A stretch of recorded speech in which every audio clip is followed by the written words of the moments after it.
রীতিমতো পূর্ব ঘোষণা দিয়ে পোস্টারিং করে প্রধানমন্ত্রী শেখ হাসিনা ভাষণ দিয়েছেন যুক্তরাজ্যের একটা সভায়। লন্ডনে এটা হয়েছে। আমরা এটা নিয়ে আগে কথা বলেছিলাম এবং সেই ভাষণে কি হয়েছে সেটা নিয়ে কথা বলবো। এবং শুধু সেটা না, একই ধরনের চেষ্টা প্রধানমন্ত্রী, তথাকথিত প্রধানমন্ত্রী আবার চালিয়ে যাচ্ছেন, সেটারও একটা পোস্টার ফেসবুকে ছড়িয়ে পড়েছে এবং সেটাও নিশ্চয়ই তারা করবেন। এটাকে সরকারের কিভাবে ডিল করা উচিত বা সরকার ঠিকঠাক মতো ডিল করতে পারছে কিনা সেটা নিয়ে কথা বলবো।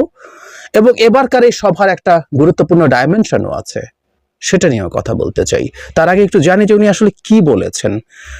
সেটা খুব বেশি নতুন ধরনের কথা তিনি বলেছেন তা না, তিনি সাধারণত যেসব কথা গতানুগতিকভাবে বলেন সেগুলো বলছেন। তিনি বলছেন বাংলাদেশে এই মুহূর্তে কোনো ন্যায় বিচার নেই, এখানে খুব ভয়ঙ্কর রকম মবের শাসন চলছে, লোকজন যার তার ঘরে ঢুকে নাকি চুরি ডাকাতি করছে, সবার ঘরে ঢুকে। আমার মনে পড়ে গেল রোকেয়া প্রাচীর কথা, যিনি ঢাকার 5% বা 10% বাড়ি নাকি ডাকাতি থেকে মুক্ত ছিল শেখ হাসিনার পালিয়ে যাওয়ার পর।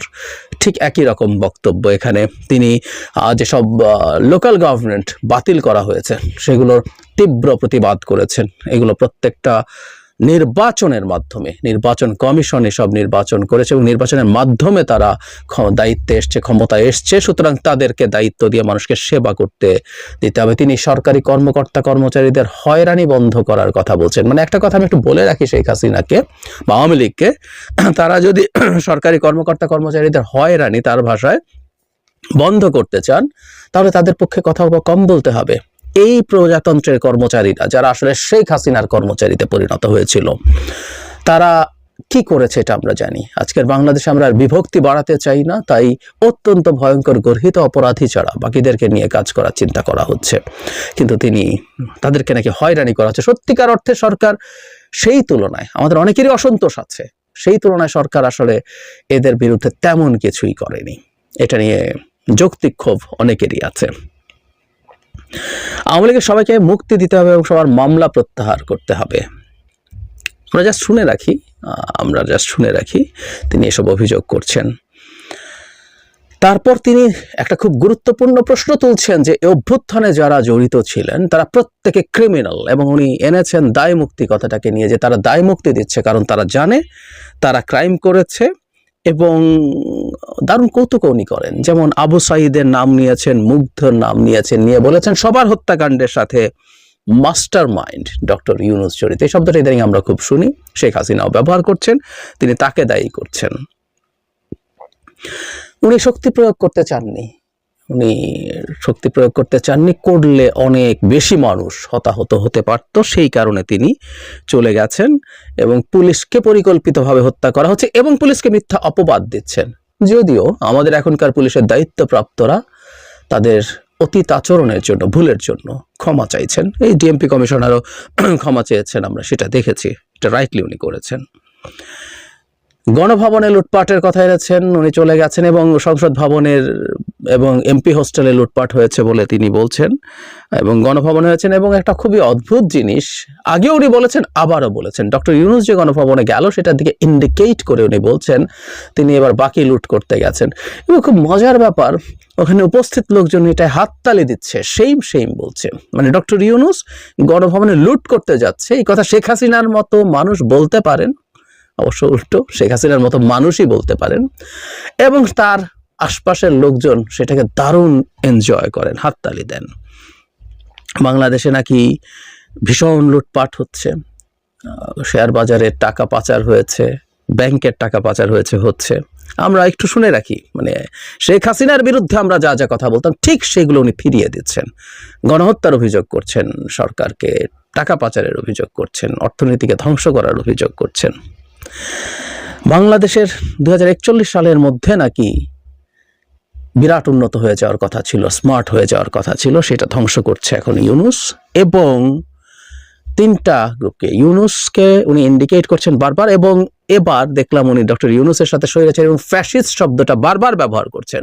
মানে শেখ হাসিনাকে যতবার ফ্যাসিস্ট বলছেন, ডক্টর ইউনূসকে তিনি ঠিক সেটা ফিরিয়ে দেওয়ার চেষ্টা করেন। আগে যখন আমরা তাকে গণহত্যাকারী কেউ বলেছি, উনি গণহত্যা আসলে না, এটা একটু টেকনিক্যাল ব্যাপার আছে, ওই সময় ক্রাইম এগেনস্ট হিউম্যানিটি হয়েছে। যাই হোক, তো উনি সেটা ফেরত দিচ্ছেন এবং তিনি মাস্টার মাইন্ড, সমন্বয়ক, উপদেষ্টা সবাইকে আবার হুমকি দিয়েছেন।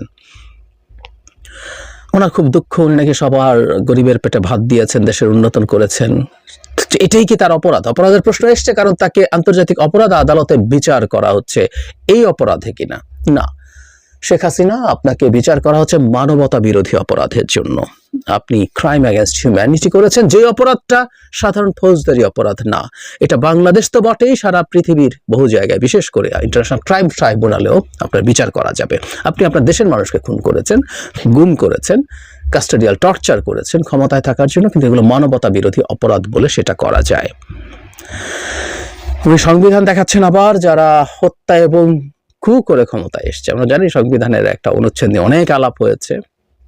সেই অনুচ্ছেদ অনুযায়ী আপনি মানুষজনকে এই ধরনের সংবিধান স্থগিত, বাতিল ইত্যাদি ইত্যাদি করলে মৃত্যুদণ্ড পর্যন্ত দিতে পারেন। সেই জুজুর ভয় দেখাচ্ছেন। শেখ হাসিনার জন্য একটা ছোট্ট তথ্য দিয়ে রাখি, পঞ্চদশ সংশোধনী যে চ্যালেঞ্জ হয়েছিল সেটা রায় হতে যাচ্ছে 17 তারিখ, এবং এটা মোটামুটি নিশ্চিত। এটা আমরা আইন বিচার ব্যবস্থার উপর হস্তক্ষেপের প্রশ্ন না। ওই সংশোধনীতে এত বাজে ছিল, এত রকম ভায়োলেশন আছে ওটা বাতিল হবে। সো ওটা বাতিল হলে এই ধারাটাও চলে যাবে, সুতরাং আমরা বেঁচে যাব।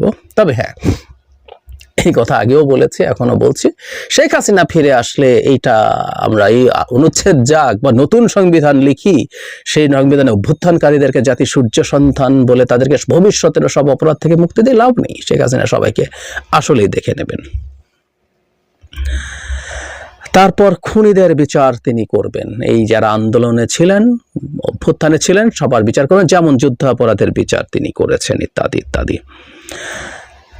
সেখানে একটা প্রশ্ন, তার যে এখানে যে আন্তর্জাতিক অপরাধ আদালতে যে চিফ প্রসিকিউটর আছেন, নাম বলেননি, কিন্তু যারা তাজুলকে ইন্ডিকেট করে তিনি বলছেন যে যিনি ওই সময় তাদের ডিফেন্সের মেইন লয়ার ছিল যুদ্ধাপরাধীদের, তাকে এখানে দেওয়া হয়েছে কেন, এই প্রশ্নটা তুলেছেন। কেউ কেউ তখন আগেও ভাবছিলেন যে তার নিয়োগের ক্ষেত্রে এই প্রশ্নটা করার চেষ্টা করা হতে পারে। এবং বিজয়ের মাস, বিজয় আসবেই, এবং ফ্যাসিস্ট ইউনূস আবার বলছেন তার চেলাচামুন্ডা যেভাবে সন্ত্রাসী বাহিনী দেশ ধ্বংস করেছে, সেই বিজয়ের সময় তাদের সবাইকে বিচারের আওতায় আনবেন। আচ্ছা, এটা শেষ না, ইনফ্যাক্ট এটা এখন সিস্টেম্যাটিক বিষয়ে পরিণত হচ্ছে, যেটা সবচেয়ে জরুরি কথা। আমার সামনে আরেকটা পোস্টার আসলো, ফেসবুক সূত্রে দেখেছি, আগেরটাও ফেসবুকে এসছে। সেটা হলো ডিসেম্বর 14 শনিবার, এটা আবার একটা হোটেলে, এটা আমেরিকাতে হবে, সেন্ট্রাল ফ্লোরিডা মহানগর আওয়ামী লীগ। এখানে প্রধান অতিথির বক্তব্য রাখবেন ভার্চুয়ালি জননেত্রী দেশরত্ন শেখ হাসিনা, এবং এখানে লিখেছেন গণপ্রজাতন্ত্রী বাংলাদেশ সরকারের মাননীয় প্রধানমন্ত্রী। আবার হতে যাচ্ছে, এই প্রসঙ্গে আসবো, কিন্তু একটা খুব গুরুত্বপূর্ণ দিক আছে লন্ডনের এই সভার, সেটা দিয়ে বলেছিলাম শুরুর দিকে, সেটা এবার একটু বলি। প্রথম আলোর হেডলাইন, লন্ডনে শেখ হাসিনার ভার্চুয়াল সমাবেশে সাবেক মন্ত্রী, প্রতিমন্ত্রী, সংসদ সদস্যরা। এখানে অনেককে দেখা গেছে, তাদের মধ্যে দর্শক সারিতে বসেছিলেন সাবেক মৎস্য ও প্রাণী সম্পদ মন্ত্রী আব্দুর রহমান, সাবেক প্রবাসী কল্যাণ ও বৈদেশিক কর্মসংস্থান প্রতিমন্ত্রী শফিকুর রহমান চৌধুরী, সাবেক সংসদ সদস্য হাবিবুর রহমান হাবিব, সাবেক মন্ত্রিপরিষদ সদস্য মন্ত্রিপরিষদ সচিব কবির বিন আনোয়ার, এরা সেখানে বসেছিলেন। তার মানে এবারকার যে সভা, সেটার একটা ভিন্ন ডাইমেনশন আছে, এইগুলো আস্তে আস্তে বাড়তে থাকবে। এবং প্রধানমন্ত্রী শেখ হাসিনা বারবার মানুষের সামনে আসবেন, ভাষণ দেবেন। আমি লন্ডনে ভাষণটার আগে সরকারের উদ্দেশ্যে বলেছিলাম, আমি জানি না তারা সেভাবে চেষ্টা করেছেন কিনা, করার কথা, করে থাকলে যদি সফল না হয়ে থাকেন, সেটাও একটা আমাদের ভবিষ্যতের জন্য একটা নতুন প্রশ্ন তৈরি করবে। আর যদি চেষ্টাই না করে থাকেন, সেটাও ভুল হয়েছে। কারণ যখন শেখ হাসিনাকে পোর্ট্রে করা হচ্ছে প্রধানমন্ত্রী হিসেবে, এবং তিনি ভারতের মাটিতে বসে এই ভাষণগুলো দিচ্ছেন, আমাদের প্রধান উপদেষ্টা তাকে মুখ বন্ধ রাখতে বলেছিলেন ভারতের প্রতি, এবং এটা উচিত। শেখ হাসিনা ভারতে মানে একটা ভয়ঙ্কর ক্রিমিনাল পালিয়ে আছে। যেমন ধরুন, ভারত এক সময় আমাদেরকে অভিযোগ করতো না যে তার 7 সিস্টার্সের বিচ্ছিন্নতাবাদী কোনো নেতা, তাদের ভাষায় বিচ্ছিন্নতাবাদী কোনো নেতা বাংলাদেশে আশ্রয় নিয়ে আছে, এবং সেটার জন্য তাদের তীব্র ক্ষোভ ছিল, তাদেরকে তুলে দিতে হবে, সেই চাপ ছিল, এবং বাংলাদেশ সরকার ফর্মালি ইনফর্মালি তুলেও দিয়েছিল অনেককে। ঠিক একইভাবে আমাদের দেশটাকে আরো 1000 গুণ বেশি ধ্বংস করে এবং দেশটাকে এখন আবার ডিস্টেবিলাইজ করার চেষ্টা করা শেখ হাসিনাকে আমরা তো ফেরত চাইতেই পারি। সেটা দূরে থাকুক, তিনি বসে প্রকাশ্যে লুকিয়েও না, প্রকাশ্যে উনি এখন বাংলাদেশকে ডিস্টেবিলাইজ করার চেষ্টা করছেন। গর্হিত অপরাধ, ভারত এটা উস্কে দিচ্ছে। আমি গত ভিডিওতে বলেছিলাম লন্ডনের সমাবেশটার আগে যে এটা মোদি প্রেসক্রাইব করছে করার জন্য, এবং ভারত কি কি উনি বলবেন না বলবেন সেগুলো ঠিক করে দিচ্ছে, কোনো সন্দেহ নেই। আগে যেমন দিত, এটা এই সরকারকে বৃদ্ধাঙ্গুলি দেখানোর চেষ্টা, কারণ সরকারের প্রধান স্বয়ং বলেছিলেন এটা করা যাবে না। দেশের জনগণেরও ইনক্রিজিংলি এটার বিরুদ্ধে অপোজিশন আছে। একটা সময় চুরির মতো দেখাচ্ছিল, মানে আমি এই চেঞ্জটা দেখার কথা বলছি, এবং সামনে কি আসতে পারে সেই আলাপও করতে পারি আমরা। চেঞ্জটা হচ্ছে প্রথম চুরির মতো, যে একটা ফোন কল কেউ রেকর্ড করে ছেড়ে দিচ্ছে, কিন্তু ওনার বক্তব্য সামনে চলে আসো, সেখানে হুমকি ধামকি, বাংলাদেশকে অস্থিতিশীল করে তোলার চেষ্টা, সেটা ছিল।